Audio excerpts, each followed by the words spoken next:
آج لوگ پوچھتے ہیں کاروبار بند ہے، پریشانی ہے، کچھ نہیں ہو رہا. بابا سورۃ قریش میں یہی تو ہے، فَلْيَعْبُدُوا رَبَّ هَٰذَا الْبَيْتِ.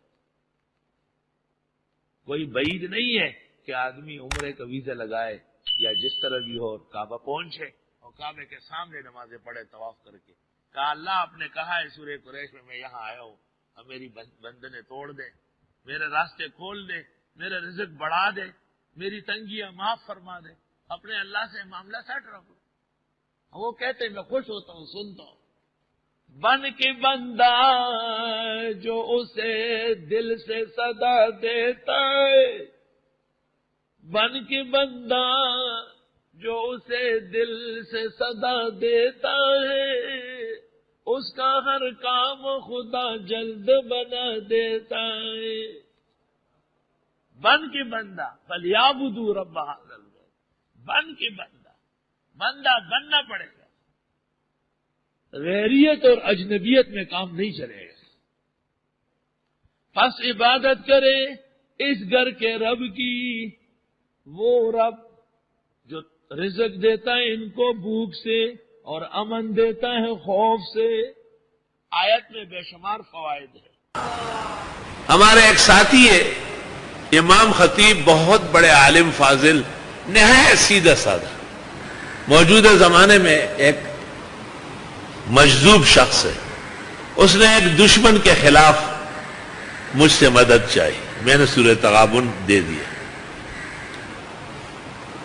چنانچہ وہ دشمن اللہ نے اپنے فضل سے ہٹایا. پھر ایسا ایک اور تو ہمارے ایک اور عالم بھائی کو کہتے ہیں وہی گورا داسی وظیفہ راکڑی چرچا خلاف ہوئے مغمڑشی مڑکی دل خوڑی نہیں پکار گا نا غبل عالم ورتوئی چتت تنگی او تا تنگی نو مقصد خلی ریکول لی بکی دا اللہ خواہ دا چی سنگئی لی کئی دا اللہ دا قدرت تکوین دے. یاد رکھو باتوں پر اعتماد کرو تو سونا و چاندی و یاقوت و مرجان پاؤ گے، اور باتیں ایسے بھوسا سمجھو گے منکرین کی طرح، شیاطین کی طرح، مکذبین کی طرح، تو ہمیشہ محروم اور بد نصیب ہو. اس لیے تو مولانا شیخ ابو ریحان ابو الحکم والاسرار ابن برجان نے نور الدین زنگی اور صلاح الدین کو کہا تھا کہ مولویوں کو ہٹا دو، میں تمہیں بتاتا ہوں کہ بیت المقدس کیسے فتح ہوگا. اور اسی طرح یہ اللہ نے کیا.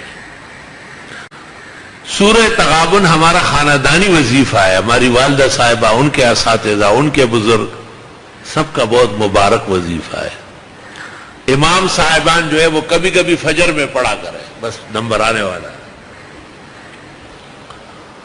اس صورت میں 4 مقامات الوہیت ہے. ایک اللہ کی تسبیح، تقدیس، تنزیہ. دوسری اللہ کی قدرت کاملہ. اور تیسرا کفار اور مشرکین سے برأت.